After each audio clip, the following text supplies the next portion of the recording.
Kiswahili na Kinyarwanda, fundisho za uamsho wa kiroho. Tunakaribia kuvuka ngambo Yorodani. Tunawaalika nyote kufuata mafundisho haya ili tujiandae ujio wa Yesu Kristo. Mungu awabariki nyote. Amena. Nimutega amatwi mwumve iby'isi ya none, nimutega amatwi mwumve. Biragaragara yuko isi iri kuzunga muzunga, nanjye ndabibona ko isi iri kuzunga muzunga, n'ibimenyetso biri kugaragaza ko abantu bari gupfa babanje kuzunga muzunga. Ibinyamakuru byaranditse birananirwa, urabibona yuko isi iri kuzunga muzunga muzunga.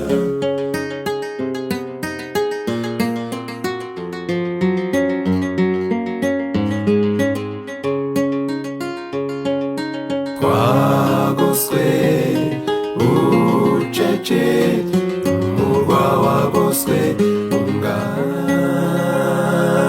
namwe barinziye mwe ni mu buzima, ndatwagoswe.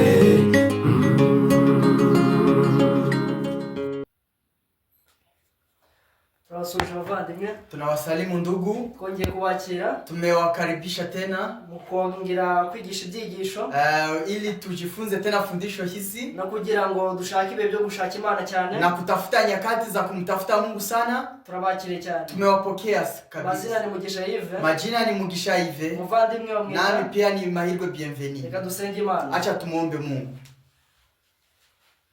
Turagushimye Data twese mu ijuru, tunakushukuru Baba yetu uliye mbinguni kurukundo udukunda, kwa upendo ambao unatupenda. Tugushimiye uburyo wabanye natwe, tunakushukuru kwani ulitulinda. Tugushimiye uburyo uri gutanga kugira ngo ibyigisho bitugereho. Tunakushukuru vile unatoa namna ya kutufikishia mafundisho. Uhabwe icyubahiro, upewe sifa. Tugiye gutangira icyigisho, tunataka anza fundisho hili, ugareze ukanguka cyane, utupatie uamsho sana kwa jina la Yesu. Amena. Amena. Twongeye kubashimira cyane, tumewashukuru sana tena mu cyigisho tugiye kuganira kwa fundisho hii ambayo tutajifunza, cyitwa ngo inayoitwa kurokoka byagoranye, kuokoka imeshindikana. Reka dusome. Acha tusome. Tuyasoma ijambo ry'Imana. Tunataka kusoma neno la Mungu. Aho tubona mu gitabo cya Luka, mahali tutaangalia kwenye kitabu cha Luka. Yesu yabwiye abantu, Yesu akiambia watu, umurongo 21 Luka, kwenye sura ya 21, umurongo wa 35, kwenye mstari ya 35, haranditswe ngo, imeandikwa, kuko uzatungura abantu bose, kwa kuwa ndivyo itakavyo wajia watu wote wakao juu ya uso ya dunia nzima. Bari mwisi yose ya dunia nzima. Umeze nk'umutego, ikiwa kama mtego. Yesu yabwiye abantu abwiye ngo hari umunsi ugiye kuza kandi uzabatungura. Yesu aliambia watu kuna siku ambayo itakuja na itakuja kiwatokea. Kandi uwo munsi uzaza umeze nk'umutego. Na siku hiyo itakuja kama mtego. Umurongo wa 35 kwenye mstari yake ni ya 36. Nuko rero mujye mu amaso, basi kesheni ninyi musenge iminsi yose kugira ngo mubone kurokoka ibyo byose byenda kuba. Basi kesheni nyinyi kila wakati mkiomba ili mpate kuokoka katika haya yote yatakavyotokea. No guhagarara imbere y'umwana w'umuntu, na kusimama mbele ya mwana wa Adamu. Bwana hano muratabaye maso, hapa mtu asipokuwa macho ntabwo yashobora kurokoka, hawezi kuokoka, kubera ko ibintu byagoranye, kwa sababu mambo yamekuwa ngumu. Kurokoka kwagoranye, kuokoka imekuwa ngumu. Reka turebe mukabona. Acha tuangalie ndani ya kitabu cha Roho ya Nabii na ndani ya kitabu cha Safari ya Mkristo. Reba uburyo kurokoka byagoranye, tutaangalia vile kuokoka imeshindikana. Abandi ibintu byagoranye, ndugu, mambo yamekuwa ngumu. Niyo mambo ugomba kuwa maso, ndio maana unapasha kuwa macho kandi ugakanguka na kuwa macho kabisa, kuko Yesu agiye kuza, kwa sababu Yesu ni upesi. Ugomba kuba uri maso, unapasha kuwa macho. Tugiye kuganira mu gitabo, tunataka kuangalia kitabu mwifuzwe byose, kwenye Tumaini la Vizazi Vyote. Ahantu Yesu yarageze, mahali Yesu alifika mahali ya ngumu sana. Reka turebe igitabo cyifuzwa ibihe byose. Tutaangalia kwenye kitabu hicho cha Tumaini la Vizazi Vyote. Reka dusome. Hacha tutasoma.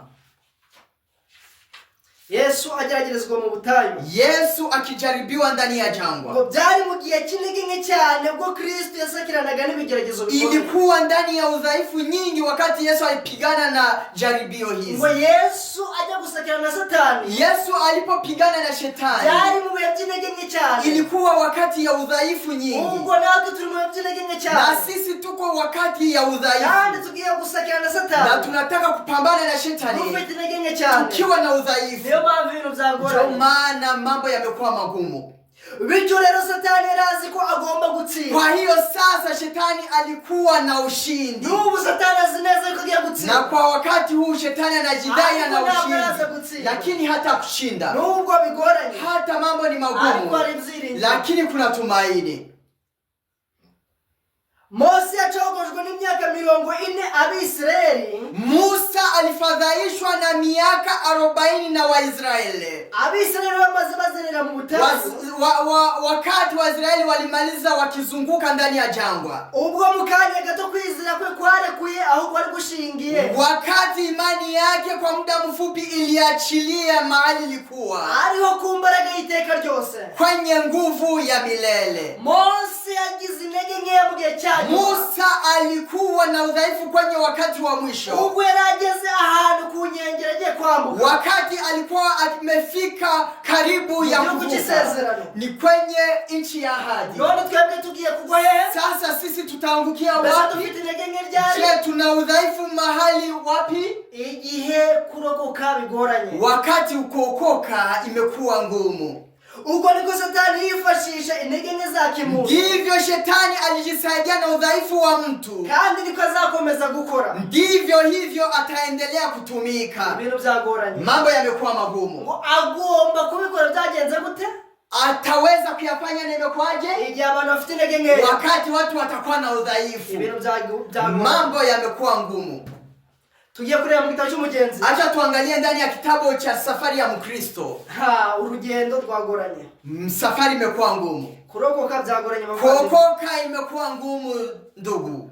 Mu gitabo cy'umugenzi page 122 kwenye ukurasa wa 122 safari ya Mkristo kitabu hiki. Tugiye gusoma amagambo ari hepfo. Tutasoma maneno ambayo yanapatikana chini. Bavuga ngo mu gihugu kiroze. Kupo wakisema kwenye nchi inayologa. Abagenzi bamaze kugera ahantu. Wasafiri walipofika mahali. Mu gihugu kiroze ahantu ameze hate. Kwenye nchi inayologa ni mahali gani? Mu gihugu kiroze ahantu. Kwenye nchi inayologa ni mahali abagenzi bari bageze bananiwe cyane. Wasafiri ambapo walikuwa mahali wamechoka sana. Aho hantu bavuga yuko ngo hari amahwa. Mahali hapo kulikuwa miiba. Kandi ayo mawagereranywa n'ibihendo by'isi. Na miiba hiyo inamaanisha udanganyifu wa kidunia. Kandi aho hantu haranyereraga cyane. Na mahali hapo kulikuwa na uterezi nyingi. Aha abagenzi bari kunyerera bakagwa. Mahali wasafiri wanafika na kutereza pia na kuanguka. Aho hantu hari ibitotsi. Mahali hapo kulikuwa usingizi nyingi.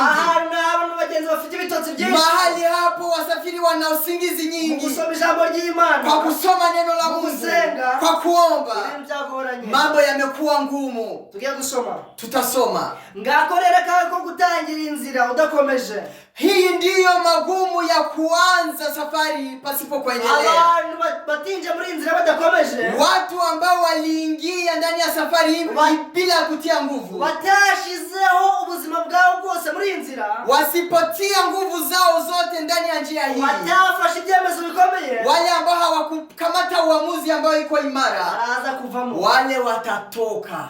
Barandika ngo. Imeandikwa. Kuko iki gihugu kiroze. Kwa sababu nchi inayologa hii. Ari hamwe mu hanyuma umwanzi w'abagenzi yahungiye. Ni mahali pa nafasi adui wa usafiri alikimbilia. Ubwo umwanzi w'abagenzi yahungiye. Ni kusema adui wa wasafiri ndipo amekimbilia. Iyo umuntu ahungiye ahantu. Wakati mtu amekimbilia mahali. Abafite n'ahantu avuye. Anakuwa ametoka mahali fulani. Ubwo rero umwanzi avuye Satani avuye. Sema sasa shetani ametoka wapi? Mu rwandiko rwa Yohana. Kwenye waraka wa kwanza wa Yohane. Igice cya 5. Kwenye sura ya 5. Umurongo wa 19. Kwenye mstari yake ni ya 19. Tuzi ko turi abantu b'Imana. Tunajua ya kwamba sisi ni wana wa Mungu. Ariko abisi bose barimo Satani. Lakini watu wa dunia wote wanajaa shetani. ubwo Satani amaze kuva mu ijuru, Nikusema shetani alipotoka juu mbinguni, yahise abona umutima wa Adamu na Eva, alipata nafasi kwenye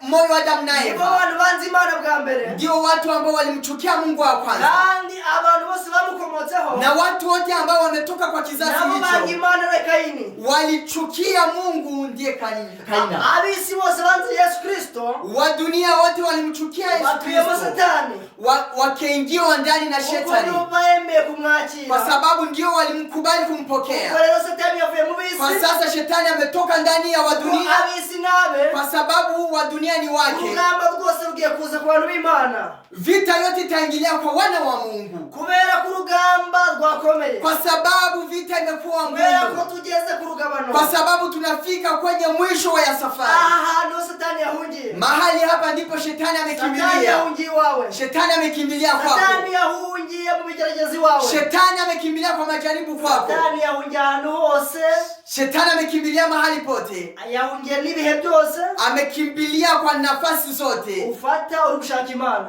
Kwa kila wakati unamtafuta Mungu. nawe ibyo bintu uri umutangabuhamya, Na wewe pia unaweza kuwa mshuhuda wa hayo, zose Satani yazigose, kwa sababu njia zote shetani amezizunguka. nk'uko kandi muyibona Kama vile mnaiangalia, yashyize ku mpera y'inzira alienda kwenye mwisho ya safari kugira ngo arushe kubona uburyo bwiza bwo kubayobya, ili apate nafasi nzuri ya kupotosha watu wa ngo Mungu. ahantu ngo ni ku mpera y'inzira, Imeandikwa mahali hapa ni kwenye mwisho ya njia, ku mpera y'inzira, kwenye mwisho wa njia, tugiye kutaha iwacu mu ijuru, nafasi tunakaribia kuvuka tugiye ngambo kwinjira mu mbingu. karengane, Tunapoingia kwenye mateso tugiye ya mwisho, gusanganira Yesu, mahali tutamlaki Yesu, ahantu niho yaje kwibana, mahali hapa ndipo alikuja kupambana, ndipo aliweka kiti yake, kuko kino gihugu kiroze, kwa sababu nchi hii inayologa ni hamwe mu hanyuma umwanzi w'abagenzi yahungiye, ni mahali pamoja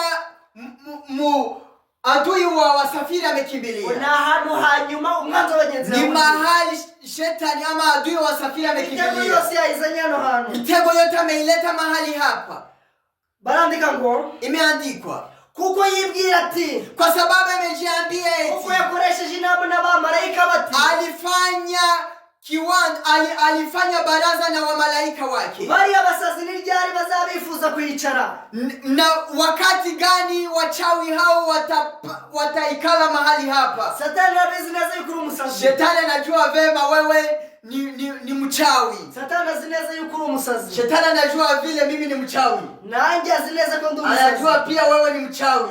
abantu bose binjiye mu nzira ya Kristo, Watu wote ambao wanaingia ndani ya safari ya Ukristo aba ari abasazi. ni wachawi. Paulo yaravuze ngo turi abasazi ku bwa Kristo Yesu, Paulo amesema sisi ni wachawi lakini kupitia njia ya Yesu Kristo. iyo umuntu ari umusazi, Wakati mtu ni mchawi, aba ari umuntu wa Kristo Yesu, yule anakuwa ni mtu wa Yesu Kristo. ijambo ry'Imana rimusabye ngo bino bintu bireke, Wakati neno la Mungu linamwamuru kuacha mambo haya, abashira mu nyurabwenge, hatie ndani ya mafikira yake, ntabwo areba abana, hata haangalie kwa ntabwo watoto, areba akazi, haangalie kazi, ntabwo areba ibyo akunda, haangalie mambo ambayo yanampendeza, byose arabijugunya, yote anatupa mbali. mu gihe gishize, Wakati iliyopita, mu gihe cya COVID, wakati wa mu COVID, gihe isi yari duhagurukiye, wakati dunia ilitusimamia, twari abasazi, tulikuwa wachawi. abagabo bizi bari abasazi, Watu ambao walijifunza walikuwa wachawi, abagore bizi bari abasazi, wanawake ambao walijifunza walikuwa abasore wachawi, bari abasazi, wale ambao ni wa vijana walikuwa wachawi.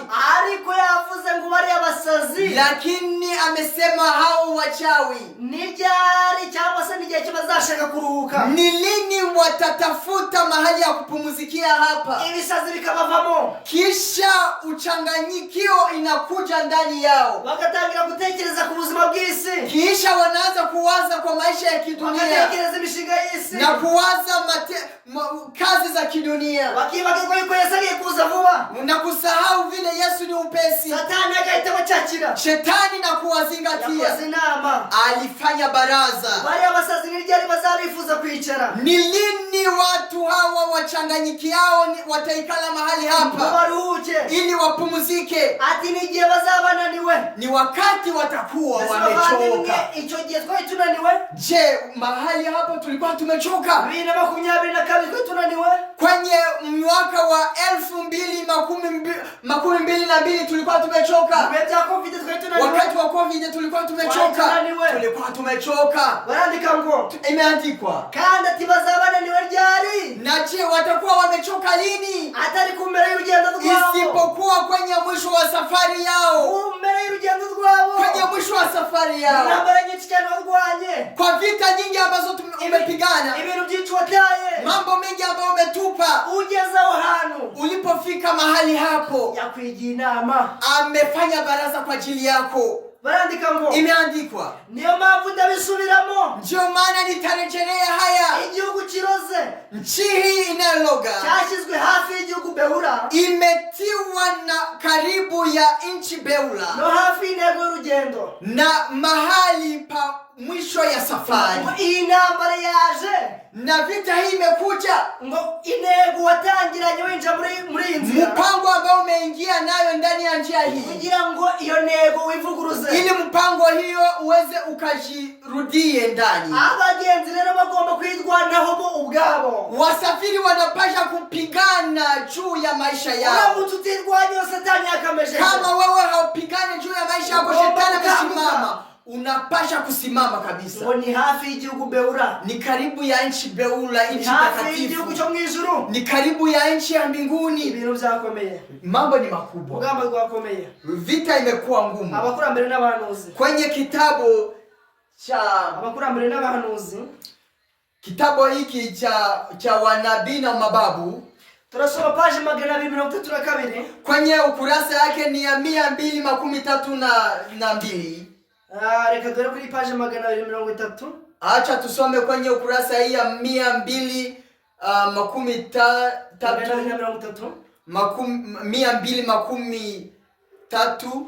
Ubwo twegereje iherezo ry'igihe, hivyo tunakaribia kufika kwenye mwisho wa nyakati, kurugabano rwa Kanani yo mwijuru, kwenye mpaka ya Kanani ya mbingu. Ntago bavuze ngo ni Kanani yo mwisirayeli, hawaseme ni Kanani ya mbingu ya nchi, wageze kuri Kanani yo bali mwijuru. tumefika kwenye mipaka ya Kanani ya mbingu. Imana ishimwe cyane. Mungu asifiwe sana.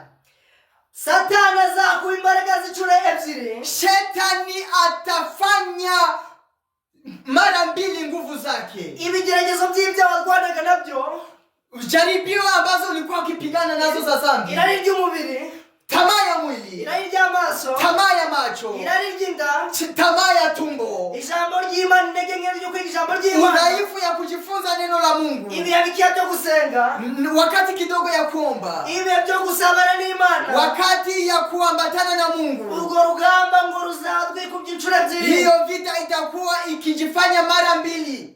Igihe abo umuryango bakurwanyaga, wakati wa familia wako walipigana nawe, watakuja ni mara ya mbili. Igihe abisi bose bari batuzengereje, wakati wa dunia walitusumbua sana, watakuja turu mbili. Urugamba rwakomeye, vita imekuwa ngumu sana, kuokoka byagoranye, kuokoka imekuwa magumu. Hii ndio fundisho ambalo tunajifunza. Kuokoka imekuwa ngumu. Satani azakuba imbaraga ze inshuro ebyiri. Shetani atafanya nguvu zake mara mbili. Bavuze ngo, wamesema hivi, ngo icyorezo cya kabiri kijya kuza, magonjwa ya turu ya pili ambayo itakuja itakuja mara mbili, namna ya mbili ya COVID-19. Mambo ambayo yalikupiganisha yatakuja yakiwa mara pili. Azateza abakozi b'Imana ibishuko bye, ataletea majaribio kwa watumishi wa Mungu, akoresha kubuza ubwoko bw'Imana kwinjira mu gihugu cyiza cyane, atatumika ili awakataze wana wa Mungu kuingia ndani ya nchi nzuri sana. Yavuze ngo ntabwo uragerayo, amesema hautafika, ntabwo uragera mu ijuru, hautafika mbinguni, ariko natwe tugomba kugerayo, lakini tunapasha kufika. Kuokoka byagoranye, kuokoka imeshindikana. Tufashe cyane, Mungu atusaidie sana. Azateza abakozi be ibyaha byinshi, atafanya watu wa Mungu kuwa na dhambi nyingi, aramutse atumye banduza ubugingo bwabo, akewapeleka kwa kuchafua maisha yao, yabakoresha kurimbura benshi, inaweza kuwafanyisha kuangamiza wengi. Yosha abantu kwica itegeko rya 7, anasukumia watu kwa kuharibu sheria ya 7, akoresheje inshuti z'isi, akitumia urafiki wa dunia. Umva ibintu ari gukoresha kugira ngo itegeko ry'Imana. Sikiliza vyombo vyake ili uue sheria za Mungu. Abari amategeko y'ibyo kurya. Maagizo ya afya nzuri. Abari amategeko y'iby'Imana. Pia maagizo ya amri za Mungu. Ayo mategeko 10. Amri 10 za Mungu. Agomba gukoresha inshuti z'isi. Anapasha tumia rafiki ya kidunia. Agomba gukoresha ubwiza. Anapasha tumia uzuri. Gushaka ibinezeza. Kutafuta mapendezo. Umunezero. Na raha nzuri. Ibirori. Na mambo mazuri pia. Hamwe inzoga z'i Babuloni. Hiyo ni pombe, ni vinyo ya Babiloni. Naguragira mu ijuru. Hautafika mbingu. Kuroboka byagoranye. Koko kimeshindikana. Tugiye gusoma igitabo. Tunataka kusoma kitabu. Inama zigirwa itorero. Shauri kwa kanisa. Page 480. Ni kitabu cha Ellen White. Ukurasa yake ni ya 418 na 4.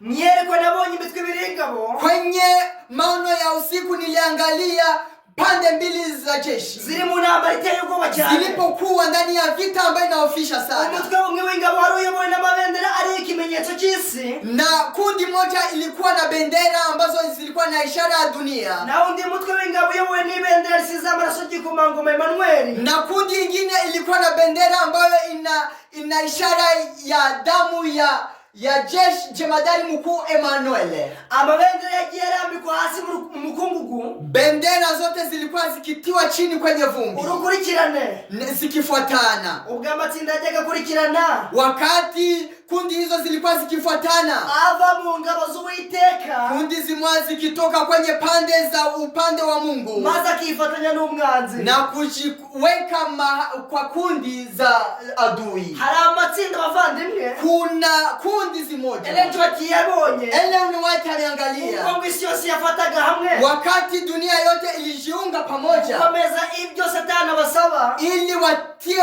ndani ya matendo yale shetani anaomba, wakiingia ndani ya Jehanamu. Ariko yaje kubona ngo matsinda menshi, lakini aliangalia kundi nyingi atari muri iryo gare, isipokuwa ndani atari muri iryo gare, isipokuwa ndani ya gari hiyo. Abantu benshi cyane, watu wengi sana batangariye matsinda, walishangalia kundi hizi, batangariye mu gihe cya Covid, walishangaa ndani ya Covid, kuko icyo gihe abantu bakanga, kwa sababu ndio wakati watu waliamka sana. Ariko muri kicisho kivuga ngo, lakini ndani ya fundisho hili kuko byagoranye, kuko kimeshindikana. Imitwe ibiri ingabo, aliangalia kundi mbili ya jeshi, imitwe imwe ngo mu Satani, undi no wa Yesu, kundi mwani ya shetani, ingine ni ya Yesu Kristo. Ariko amatsinda ari kumwe na Yesu Kristo, lakini kundi ambazo zilikuwa na Yesu Kristo yari yakiri ubutumwa, ilikuwa imepokea ujumbe, yabwiriza ubutumwa muri iki gihe, ilihubiri ujumbe kwa wakati, itandukanyije n'amatorero n'amadini na leta, ilijitenga na makanisa pia na uongozi wa yagiye abona ava mu ngabo z'Uwiteka, akiona watu ambao wanatoka kwenye pande ya Mungu bareka ukuri, wakiacha ukweli. Kurundi ruhande, kwa pande nyingine, amoko yagiye kurikirana mu mirongo y'ingabo z'umwanzi Satani, kuna kundi ya watu wengine ambao walitoka kwenye pande ya shetani, maze akifatanya n'ubwoko bw'Imana na kujiunga na taifa la Mungu, kukomeza mateko yayo. Wale ambao wanazishika sheria zake, bavamo abandi bajyamo, wamoja wanatoka wengine na kuingia, kuko byagoranye, kuko kimeshindikana. Ariko umugabo w'ingabo w'umunyembaraga, lakini jemadari mkuu yule ambaye anaongoza vita, yararanguraga n'ijwi rirenga, alikuwa akipaza sauti na kusema, nimuze mu murongo, Johni ndani ya mstari. alikuwa amagara abantu b'Imana, anaita watu wa Mungu, nimuze mu murongo, Johni ndani ya mstari. barandika ngo, imeandikwa, nimucyo noneho abindayemwe ku mateko y'Imana, Johni sasa wale ambayo hawakati tumaini ndani ya sheria za Mungu, no guhamya kwa Kristo, na ushuhuda wa Kristo, wafata ibirindiro byabo, wakamate ngome zao, bitegure kurwana, wajiandae kupigana, kurubuka byagoranye, kwa sababu kuokoa kimeshindikana. nuko muve hagati y'abandi, sasa mtoke kati ya hao, mwitandukanye ni kuiteka, mujitenge. Kristo asema Bwana, mutoke ndani ya madhehebu ambayo yanaambatana na uongozi wa nchi, mujitenge na makundi ya maombi ambayo hayakubali yanayoonekana ndani ya neno la Mungu yote. Wakiendea kwa mafikira zao pasipo kuendea kwa maandiko, wanaleta mapotovu. Wale muwaache mukamate ngome, mutoke kati ya hao, mujitenge asema Bwana, na musiguse mambo yote ambayo yanaharibu. Nami nitawapokea na nitakuwa baba yenu, nanyi mtakuwa vijana na wasichana. Mwache wale wote ambao watakuja kwa Bwana ili wapigane kwa ngambo ya Mungu, kwa kupiganisha wale ambao wana mamlaka. Wanayo na mamlaka ni wanani? Ni wale waongozi wa nuru ya giza. Ni wale wote ambao tumewaongoza. Mje ili tupigane na wale wa mamlaka. Koko kimeshindikana. Kwenye testimony for the church, vole ya kwanza, tusikilize vile vita imekuwa ngumu. Mungu atusaidie sana. Tunasoma kuri page yao. Tutasoma kwenye ukurasa wake. Page 298. Ukurasa wake ni wa 289. Hadi magambo avuga imeandikwa hivi: nabonye abamarayika babi, niliona wamalaika wabaya badwanira kwigarurira abantu, wakipigana ili waongoze watu, maze abamarayika b'Imana bakabadwanya, kisha wamalaika wa Mungu wanapigana nao. Sasa urugamba rwakomeye cyane, vita ilikuwa nguvu. Sasa Satani alikugerageza kwigarurira, Shetani anapigana ili akuweke. Sasa akubuza kubyuka masani mugoroba, akikukataza kuamka nyakati za usiku, akubuza kwita kubyimana yavuze byose, akikukataza kujali maneno yote ya Mungu. Baranditse ngo imeandikwa page 270 kwenye ukurasa yake ni ya 289. nabonye ko umwanzi uzarwanira gushikira kuba ingirakamaro ko ubaha Imana. Niliona Shetani atapiganisha kukuwa na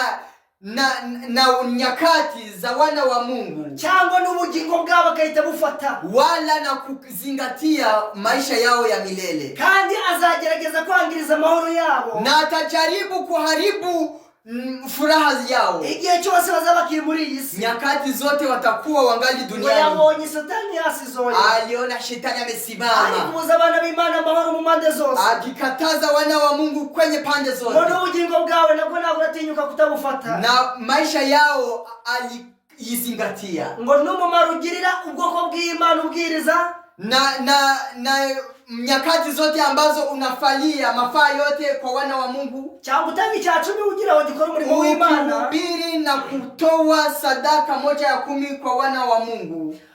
Ibyo byose ngo araza kugufata, imeandikwa kwa namna yote atakuzingatia, kugira ngo akugire uimbura mu maro, ili akufanye mtu ambaye hana mafaa. Muzemere. Usikubali haya. Ashobora gutuma itanura ryengegezwa cyane, anaweza wacha moto inawashwa sana. Nyamara Yesu na bamarayika be, lakini Yesu na wamalaika wake watalinda umukristo wiringira Imana, kila mkristo ambaye anamtegemea Mungu, kugira ngo hatagira ikindi kintu, ili kusikue kila kitu gikongorwa n'umuriro ambacho kinaweza kuungua na moto, uretse ingamba gusa, isipokuwa mambo ambayo hayana mafaa tu, uretse inenge gusa, isipokuwa mambo tabia mbaya. Abamarayika b'Imana, abamarayika babi, wamalaika wabaya barimo kuruga ikirere, wanaloga anga, bakoresheje imbaraga yabo ihumanya, wakitumia hewa yao ambayo inaharibu, kandi bakuzura na kujaa ahazengurutse b'abantu b'Imana, wanajaa nafasi ambayo inazunguka wana wa Mungu, kugira ngo bagushikinye ubushobozi bwabo bwo kumva iby'Imana, ili waharibu na kugonjwesha nafasi ambazo zinazunguka wana wa Mungu. Kuburyo ugomba kubyuka saa 9, nyakati utaweza kuamka saa 9, kumva biranze, unasikia mambo hajya mu ijambo ry'Imana, unapoingia ndani ya neno la Mungu biranze, unasikia yamekataa, washaka ibyiringiro mu ijambo ry'Imana, unapotafuta tumaini ndani ya neno, washaka ibyiringiro mu gusenga, unapotafuta tumaini kwa kuomba, kumva biranze, unasikia yamekataa. Niyo mpamvu hano ko kazagoranye na kuokoka kinashindikana, ugomba kurwana, unapasha kupigana, ibintu byakomeye, mambo yamekuwa ngumu. abamarayika bera, wamalaika wazuri, bari maso cyane ubudahuga, walikuwa macho sana bila kusita, kandi bategereje gusubiza inyuma ingabo za Satani, wakijiandaa kurudisha nyuma jeshi za Shetani, namara kugenga intekerezo z'abantu, lakini kuongoza mafikira za watu, ngo babuze gukora ibyo Satani ashaka, ili wakataze yale mapenzi ya Shetani, ibyo bashaka na yale ambayo ni mapenzi yao binafsi. ntabwo ari umurimo w'abamarayika bera, Hiyo si kazi ya wamalaika watakatifu. iyo ni intambara usabwa kurwana, Hiyo ni vita yako binafsi, ngo urwane ibintu byose byatuma utandukana n'Imana, ili upigane na mambo yote ambayo yanakutenga na Mungu. wakwemera gukena, Unaweza kukubali kwa maskini, wakwemera gutandukana n'inshuti zawe, unaweza kukubali kutengana na rafiki, unaweza kukubali kuchekewa, ukemerwa n'Imana, lakini unakubaliwa na Mungu. mu ntambara ikomeye Ndani ya vita kuu, baje 434 kwenye ukurasa wake ni ya 434. Hivyo ndivyo imeandikwa. Bani gufasha cyane. Mungu akusaidie sana. Icyo gihe ntacyo abamarayika b'Imana bashobora gukora, Wakati hiyo wamalaika hawezi kufanya yoyote kirenze isipokuwa uretse komeza kugenzura ingabo za Satani, ila tu kuangalia na kuchunguza jeshi za Shetani, uzitarimbura abantu bari maso, ili zisiangamize wale ambao ni macho. ntabwo Yesu hata azohereza abamarayika bera, hata ongoza wa malaika watakatifu kugira ngo abatura batagira umwete, ili waweke huru wale ambao hawatia juhudi, bakoresha ngo babashe kugira icyo bifasha na kutumika na juhudi yao ili wajisaidie kwa namna fulani. ntabwo Yesu araza kubaho. Yesu hatawasaidia watu hao. Kwa sababu gani? Ni kubera yuko kurokoka byagoranye, Ni kwa sababu kuokoka kimeshindikana. bavuze ngo nimutaba maso, Imeandikwa usipokuwa macho, kurokoka kwanyu kuzagorana, kuokoka kwenu itakuwa nguvu. iyo Satani abonye ko ari mukaga kuzimiza umuntu umwe, Shetani anapoona iko ndani ya wakati ya kupoteza mtu mmoja, akoresha imbaraga zose kugira ngo amugumane, anatumika na bidii ili ambaki na mtu huyo. kandi igihe umuntu akangutse kamenye kagarimo, Na wakati mtu anajikuta ameokoa macho, maze mugwagarika umutima no gushishikara, kwa kutambua hatari ambayo inapatikana ndani na kuwa na bidii, agatumbira Yesu ngo amuhe imbaraga, na kutazama Kristo ili amuweke nguvu, Satani atinya ko azatakaza imbohe ye, Shetani anaogopa vile atapoteza mfungwa wake, maze agahamagaza abamarayika be, kisha naita jeshi zake ngo baze bamufashe gushyira umuntu wimeza amajyo mu kazitiro, ili wamsaidie kwa kuweka ndani ya gereza mtu huyo mdhaifu. ngo Satani alikuwa yukugiye kumucika, Shetani anaona wewe utamtoroka, agahamagaza ibitero by'abamarayika babiri, na anaita wamalaika wabaya wengi bagushire mu kazitiro, ili wakuweke ndani ya ngome, bagushidikanya ku byiringiro bizimufite muri Kristo Yesu, ili uweze kukata tumaini ndani ya Kristo Yesu. barandika ngo, Imeandikwa, kandi igihe umuntu akangutse akamenye kagarimo, na wakati mtu anaamuka akijua hatari anayo ndani, Satani ari guhita atabaza ingabo ze, Shetani analalamika na kuita jeshi lake, akababwira ati abantu bamaze mu bihe by'ubyutse, anasema watu wamefika na wakati ya uamsho, bagiye gushaka Imana, wanataka kumtafuta Mungu, muze tubongerere ibitero byinshi, Joni tuweke vita juu yao. abana gahita batera intege nke, Watu anawaletea udhaifu. barandika ngo, Imeandikwa, Satani atinya ko azatakaza imbohe ye, Shetani anaofia vile atapoteza mfungwa wake, agahita yubaka urukuta rw'umwijima amuzengurutse, ndipo anajenga namna inayomzunguka, kugira ngo umucyo uva mu ijuru utamugeraho, ili nuru inapotoka mbinguni isikufikie. ntabwo biri guhita birangiriraho, Haitaishia mahali hapo, intambara iri gukomeza, vita iko nguvu, kurokoka byagoranye, kuokoka kimeshindikana. ariko iyo uwo muntu uri mu kaga, Lakini wakati mtu ambaye anapatikana ndani ya mateso huo, iyo atagamburuye, wakati hashirudirie, maze mu ntege nke ze, kwa madhaifu yake kidogo, akisunga ibyiza byakozwe n'amaraso ya Kristo Yesu, na kuingia akifuata yale ambayo yamefanywa na damu ya Kristo, umukiza wacu atega amatwi isengesho ryo kwizera risenga Mkombozi wetu anatega sikio na kusikiliza maombi hiyo ambayo inaombewa na bidii nyingi, maze kohereza abamarayika barushijeho kuba abanyembaraga, analeta wamalaika ambao ni wako nguvu zaidi ya wale wa kwanza, kugira ngo batabare umuntu, ili wakoe mtu huyo. ariko intambara ntabwo iri kwirangira, lakini vita haitaishia kuko hapa, Satani yavuze ngo agomba gutsinda, kwa sababu shetani amesema hasa nitashinda, kuri mu ntege nkeya, kwa sababu wewe uko ndani ya udhaifu. haranditswe ngo, Imeandikwa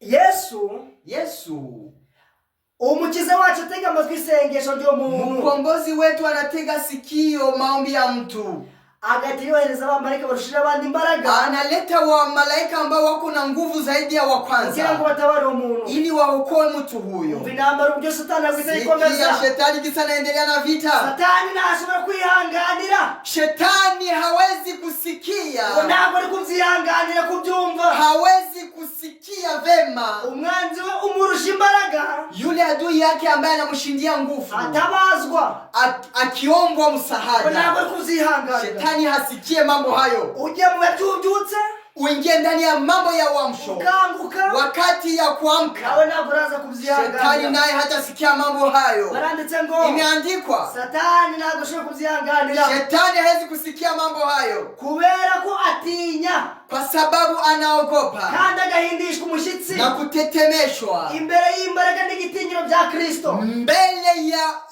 ya uso na nguvu ya Kristo. none ari guhita akora iki? Kwa sababu sasa anafanya nini? Iyo ijwi ry'isengesho risengana umwete, sauti ya ombi ambayo inaombwa na bidii yumvikanye, inaposikilikana, ingabo za Satani zose zinda umushyitsi, jeshi za shetani zote zinatetemeka. ari guhita ahamagaza, ndipo anaita tena legioni nyinshi z'abamarayika babi, legioni nyingi za malaika wabaya, basohoza umugambi we, ili wamalize mpango yake, kukubuza kuja mu ijuru, ili wakukataza kuingia mbinguni. kandi abamarayika b'Imana na wamalaika wa Mungu, babandi bafite imbaraga zose, wale ambao wana nguvu nyingi, bambaye intwaro z'ijuru, wale ambao wana mambo ya vita, baje gutabara wa muntu utenebutse, wanakuja ili waokoe yule mtu ambaye amekata tamaa. bwa bugingo buri guhigwa, hakuna maisha ambayo yanatafutiwa. bari kuvuga ngo, imeandikwa hivi, Satani n'ingabo ze basubira inyuma, shetani na jeshi yake wanarudia nyuma bakikubita hasi na kujipiga chini, ngo ari guhita ahamagaza legioni nyinshi lakini z'abamarayika, anaita wa legioni nyingi za wamalaika wake, akavuga ati umuntu arancitse, anasema mtu ananitoroka. Jamani, muza n'ibindi bigeragezo, leteni jaribio nyingine byo kubuza kwiringira Imana, ili asimtumainie Mungu, ibigeragezo byo gusubiza inyuma, majaribu ya kukurudisha nyuma. niyo mpamvu muri uyu mwaka tujya Ndio maana mwaka hii ambao tunaingia ndani, kuokoka bigiye kugorana, kuokoka itashindikana, ariko tugomba kurwana, lakini tunapasha kupigana mpaka tupate ushindi. baranditse ngo, imeandikwa ngo Satani ingabo ze, shetani na jeshi zake, igihe Yesu Kristo ari kuzana ingabo ze, wakati Kristo analeta jeshi zake, bari guhita bayikubita hasi ingabo za Satani, shetani na jeshi zake wanajitupa chini. niyo mpamvu Ndio maana hano bari kuvuga ngo, hapa imeandikwa ngo bakamenye neza ko wanajua vema vile batsinzwe n'urugamba, wameshindwa kweli kweli vita. abakozi ba Satani bose,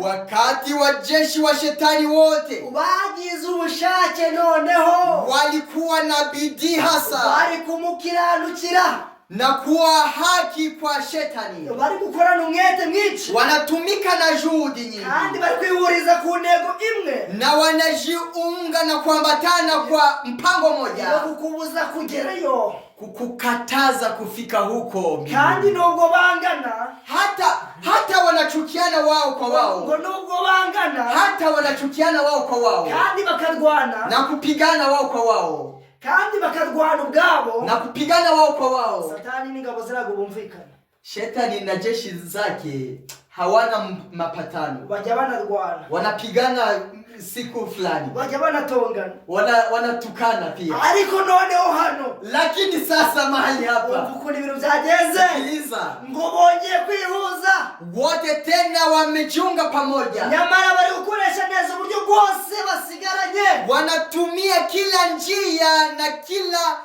na kila nafasi, kila kitu ambacho wanabaki nacho, kandi babonye, na kila muda ambao wamepata, kugira ngo bateze imbere inyungu bahuriyeho, ili wakutanie kwenye faida ambayo imewakutanisha, ngo batajya mu muriro wabo bonyine, ili wasiingie ndani ya moto peke yao, ahubwo ngo nabo bakurikire, bali nawe pia uingie nao. uraza kubyemera? Je, utaingia nao cyangwa uraza kubafasha? Utayakubali wala utasaidiana nao? Ugomba kubafasha. Unapasha kuwasaidia cyangwa se wala ukitandukanya n'izo ngabo, au unajitenga na jeshi hao. baranditse ngo, Imeandikwa hivi, nyamara umugabo ukomeye wo mwijuru, lakini jemadari huo mbinguni no mwisi, na yule wa dunia yashize urubibi aho imbaraga za Satani zidashobora kurenga. alitia mpaka mahali nguvu za shetani haziwezi kuvuka. Nubwo urugamba rwakomeye, Hata vita ni nguvu, ariko Satani yahawe ahantu atagomba kurenga. lakini shetani amepewa mpaka. Niyo mpamvu tugomba kurwana intambara, Ndio maana tunapasha kusimama kugeza aho tugomba kuvuga ngo, mpaka tutafika mahali tutasema, ndabe imbere yawe kugeza mpfuye. nitabaki mbele zako hadi kufa. Imana ishimwe cyane. Mungu apewe Reka sifa. duhamagaze igitabo cyitwa kwitegura kagaheruka. Acha tuite kitabu ambacho kinaitwa kujiandaa hatari zijazo, Wakituzanire ili wakuje nayo, ubundi dusome amagambo ya ili tusome maneno ya mwisho. Imana ibane natwe cyane. Mungu abaki nasi sasa, Ubundi tugiye gusenga Imana, kisha tumwombe ariko Mungu. wumve yuko urugamba Lakini rwakomeye, usikie vile vita ni nguvu sana, kandi umenye yuko na ujue ya kwamba ubu urugamba rugeze ku musozo. vita imekuwa nguvu sana. Ni nako bizaba mu gihe cya nyuma cy'intambara ikomeye. Hasa ndivyo itakuwa kwenye vita ya mwisho ubwo gukiranuka, wakati uhaki kuri guhangana n'icyaha itapambana na dhambi. icyo gihe Wakati huo twakigezemo, tumeifikia. baranditse ngo, Imeandikwa, ubwo imibereho yo mu ijuru, wakati maisha ya mbingu, ubwo imico yo mu ijuru, wakati tabia za mbingu n'imbaraga na nguvu bishya mpya, biri kumanuka bivuye mu ijuru, nguvu mpya zinatoka mbinguni bikagera ku bayoboke ba Kristo, zikishuka kwenye kundi la Kristo, kugira ngo bajye mu karengane, ili kundi hiyo ingie ndani ya kandi mateso baneshe runo rugamba, na washinde vita hii. baranditse ngo, Imeandikwa, ku rundi ruhande rwa kabiri, kupande nyingine ya shetani, ububasha buvuye kuzimu, nguvu toka kwenye kuzimu, nabwo burimo burahaguruka, nguvu hizo zinashimama pia, bufite imbaraga, zikiwa na nguvu nyingi, buri kwambika zikivika imbaraga nguvu, ibikoresho bya Satani, zikivika vyombo vya shetani, imbaraga zivuye kuzimu, nguvu tokazo kuzimu ziri guhita zihabwa abantu bose biyeguriye Satani, zinapewa mara nyingi wale ambao wameshipatia umuntu shetani. wese wanze ukuri, Kila mtu ambaye amemchukia imbaraga ukweli, za Satani ziri guhita zimwuzura, nguvu za shetani zinakujaa, agomba guhinduka umudayimoni wuzuye, unapasha kugeuka pepo mchafu agomba kamili, guhinduka umwakanyi wuzuye, unapasha kugeuka mtu ambaye hamjali Mungu ya kweli. ariko n'abantu ba Kristo Yesu, Lakini na watu wa Kristo Yesu bagomba kugira imibereho myiza, wanapasha kujaa maisha mazuri ya ndani ya Kristo ivuye mu ijuru, inayotoka mbinguni, umucyo wose batamenye, nuru yote ambayo hamkujaliwa, w'imyambarire, ya mavazi, w'ibyo kurya, ya vyakula, amategeko 10 y'Imana, amri 10 za Mungu, imbaraga zigomba kubashoboza mu karengane, nguvu ambazo zitawezesha ndani ya mateso ya mwisho, bagiye kubihabwa, watapewa mambo hayo. senga Imana. Tuombe Mungu. Amena. Amena. Data twese wo mu ijuru, Baba yetu uliye juu mbinguni, ucunguzi wacu, mkombozi wetu, turaguhamagaye nona, tunakuita hasa udufashe muri ili inama, utusaidie ndani ya vita hii, icyigisho cyacu tubonye ndani ya fundisho hii kivuga ngo kurokoka byagora, inayosema kuokoka imekuwa ngumu, imekuwa Utueleze imbaraga, utupatie nguvu, udufashe cyane, utusaidie sana Izina rya Yesu kwa Kristo. jina la Yesu. Amena. Amina. bari kudutangatanga, bari kudutangatanga, mfite ubwoba ko tuzamenya ibyari byo twarakererewe. Bari kudutangatanga, bari kudutangatanga, muramenye mube maso impande zose bamaze kudutangatanga, bari kudutangatanga, bari kudutangatanga, ibyo mfite ubwoba ko tuzamenya ibyari byo twarakererewe, ibyo bari kudutangatanga, bari kudutangatanga, muramenye mube maso impande zose bamaze kudutangatanga. None dore twaranakerewe, ubwo tayatugose bucece, ubwo twayibereye mu birori, ubwo tawafite amagambo make, ubwo twawe yibereye mu tuntu n'utundi, tuno na turiya turya na twa tundi, niyo twongo two muhugiyemo, nyamara urubanza ruratugose. Twarakererewe, none bigiye kutuvuna, dore twarakererewe, biraza kutugiraho ingaruka. Ujye wibuka umugani uvuga ngo aho imbwa yasutamye hari hakwiruka, kandi umugani burya ugana kariho. Twarakererewe, none bigiye kutuvuna, dore twarakererewe, ibyo nabyo kandi biraza kutugiraho ingaruka.